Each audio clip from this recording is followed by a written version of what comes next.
ተመልካቾቼ እንደምን ቆይታችኋል? ይህ ማሂ ኢንተርቴይንመንት ነው። እንግዲህ በማሂ ኢንተርቴይንመንት የተለያዩ ዝግጅቶችን ወደ እናንተ እንደምናደርስ ይታወቃል። እነሆ እንግዲህ ዛሬም የመስቀል በዓልን ምክንያት በማድረግ ወደ እናንተ መጥተናል። ለመላ የኦርቶዶክስ ተዋሕዶ እምነት ተከታዮች እንኳን ለደመራ በዓል በሰላም አደረሳችሁ አደረሰን በማለት መልካም ምኞታችንን እንገልጻለን። መስቀል ባንዲራችን የነፃነት አርማችን፣ መስቀል ባንዲራችን የነፃነት አርማችን። እናንተም ሰብስክራይብ ያላደረጋችሁ አድማጭ ተመልካቾቼ ሰብስክራይብ በማድረግ እንደዚሁም ደግሞ ያላችሁን ሀሳብ አስተያየት አድርሱኝ እላለሁ። እስከ ዝግጅቴ ፍጻሜ ድረስ አብራችሁኝ እንድትቆዩ በትህትና ጋበዝኩ።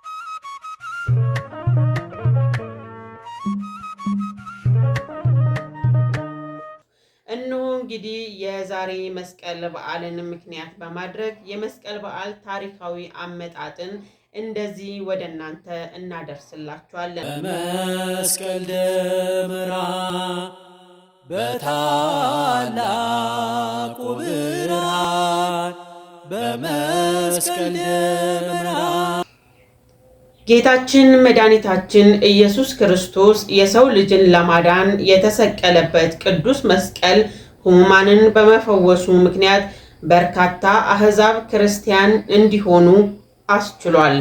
በተአምራዊና በክርስቲያኖች ዘንድ ከፍተኛ ክብር የተሰጠው በመሆኑና ይህን የተመለከተ አይሁድ ቅዱስ መስቀሉን በአንድ ቆሻሻ ማጠራቀሚያ ቦታ እንዲቀበር አደረጉ።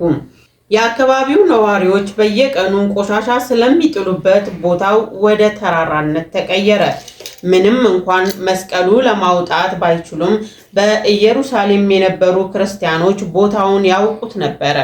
በ7 ዓመተ ምህረት በጡጦስ ወረራ ኢየሩሳሌም ስለጠፋች በዚያ የነበሩ ክርስቲያኖች ተሰደዱ። የተቀበረበትን ቦታ የሚያውቁ ባለመገኘቱ መስቀሉ ከ300 ዓመት በላይ ተዳፍኖ ተቀብሮ ሊኖር ቻለ።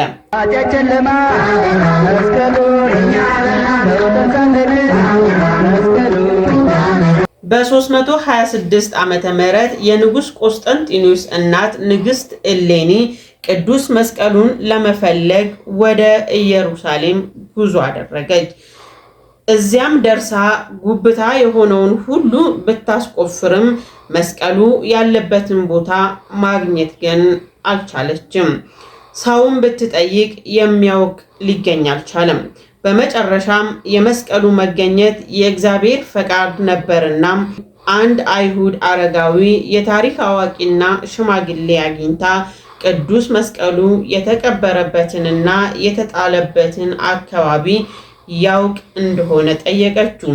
ሽማግሌውም አንቺም በከንቱ አትድከሚ፣ ሰውንም አታድክሚ፣ እንጨት አሰብስበሽ ዕጣን አፍስሽበት፣ በእሳትም አያይዡ፣ የዕጣኑ ጢስ ወደ ላይ ወጥቶ ወደ ታች ሲመለስ አቅጣጫውን አይተሽ አስቆፍሪው፣ በዚህ ምልክት ታገኛለሽ አላት። እርሷም ያላትን ሁሉ አደረገች። እንጨት ደመራ፣ በዚያ ላይም ዕጣን ጨምራ በእሳት ለኮሰችው። የዕጣኑ ጢስ ወደ ላይ ወጥቶ ወደ ታች ሲመለስ መስቀሉ ያለበት ቦታ በጣት ጠቅሶ እንደማሳየት ያህል አመለከታት። ንግሥት እሌኒም ጢሱ ያረፈበት ቦታ ቅዱስ መስቀሉ የተቀበረበት እንደሆነ አመነች። መስቀል አበባ ለጉባ አበባ አደይ አበባ ለሹባ። ይህ አይሁድ አረጋዊ የታሪክ አዋቂና ሽማግሌ በኋላ በክርስቶስ አምኖ ተጠምቆ ስሙም ኪሪያኮስ ተብሏል። በዚህም መሰረት ከመስከረም 17 ቀን አስጀምራ እስከ መጋቢት 10 ቀን ሌሊትና ቀን ለ7 ወራት ያህል የጉድፍን ኮረብታ ቆፍረው ቆሻሻውንም ካስወገዱ በኋላም 3 መስቀሎች ተገኙ። የጌታም መስቀል ሙት በማስነሳቱ ተለይቶ ታውቋል። መስቀሉ የተገኘው መጋቢት 10 ቀን 326 ዓመተ ምህረት ነበር። ቅድስት እሌኒ ይህንን ታምር በማየቷ እጅግም ደስ አላት። ሕዝቡም ሁሉ መስቀሉን እየዳሰሱ ኪርያላይሶን እያሉ በመዘመር ደስታና ሐሴት አደረጉ። ቀኑ መሽቶ ጨለማ በሆነ ጊዜም የኢየሩሳሌም ጳጳስ አቡነ መርቆሬዎስና ንግሥት እሌኒ ሰራዊቱና ሕዝቡ በሰልፍ በችቦ መብራት መዝሙር እየዘመሩ ቅዱስ መስቀሉ ወደ ቤተ ክርስቲያን ወስደው በአንድ የጸሎት ቤት አኖሩት። በኋላም በንጉሱ ቆስጠንጢኖስ እብነ መሰረት ወይም ደግሞ የመሰረት ድንጋይ ተቀምጦ ለመስቀሉ መታሰቢያ ቤተ ክርስቲያን ተሰርቶ የገባውንና የተከበረውን መስከረም 17 ቀን 327 ዓመተ ምህረት ነው። በቤተ ክርስቲያናችን ሁለቱም ዕለታት ይከበራሉ በደማቅ ሁኔታና በመጀመሪያ ደረጃ የሚከበረው ግን መስከረም 17 ነው። ይህም የሆነበት ምክንያት መጋቢት 10 ቀን ሁል ጊዜ በአብይ ጾም ወቅት የሚውል መሆኑና ለመስቀሉ የተሰራው ቤተ መቅደስ የከበረው መስከረም 17 በመሆኑ ነው። ይህ ዕለት ከ300 ዓመታት በላይ ጠፍቶ የነበረ ቅዱስ መስቀል በንግሥት እሌኒ አማካኝነት መገኘቱን የምንዘክርበት በዚህም ደስ የምንሰኝበት ዕለት ነው። ይህ መነሻ በማድረግ በኢትዮጵያ ቤተክርስቲያን ደመራ በመደመር የመስቀል በዓል በታላቅ መንፈሳዊ ስነ ስርዓት ይከበራል። እነሆ የደመራ ትርጉም ምንድነው የሚለውን ደግሞ ከዚህ በመቀጠል እናያለን። ተክሎ ደመራ ሕዝበ ኢትዮጵያንዩ።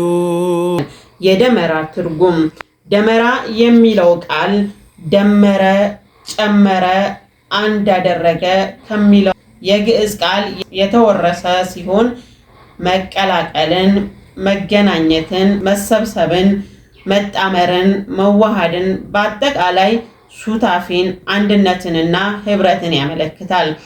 ቅዱስ መስቀሉ በተገኘበት ቦታ ስለሆነም ደመራ እንጨቶች የሚደመሩበት የበዓል መስቀል ዋዜማ ነው። ቤተ ክርስቲያናችን ከምታከብራቸው 9 የጌታችን ንዑስ በዓላት አንዱ በዓልም ነው።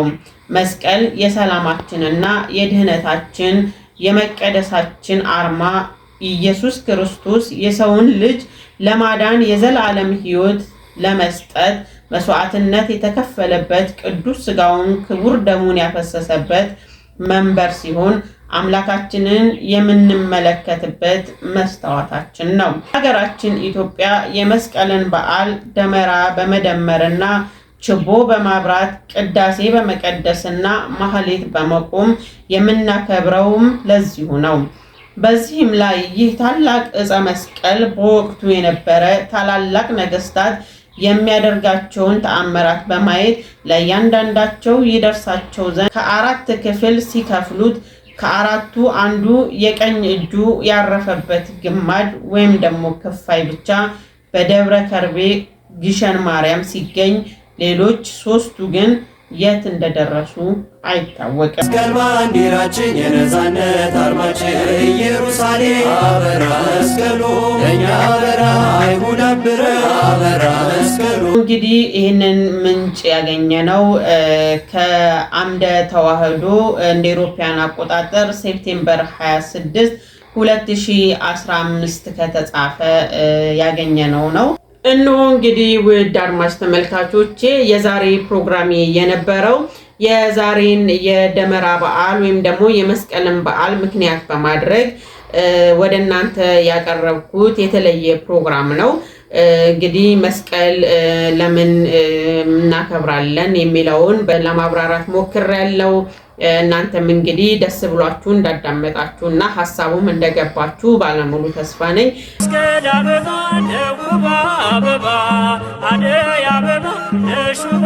የዛሬው ዝግጅታችን ይህንን ይመስል ነበር። ሰብስክራይብ ያላደረጋችሁ አድማጭ ተመልካቾቼ ሰብስክራይብ እንድታደርጉ በትህትና ጠይቃለሁ። የዛሬ ዝግጅታችን ይህንን ይመስል ነበር። በድጋሚ እንኳን ለመስቀል በዓል በሰላም አደረሳችሁ እያልኩኝ በሌላ ፕሮግራም እስከምንገናኝ ድረስ በሰላም ቆዩ።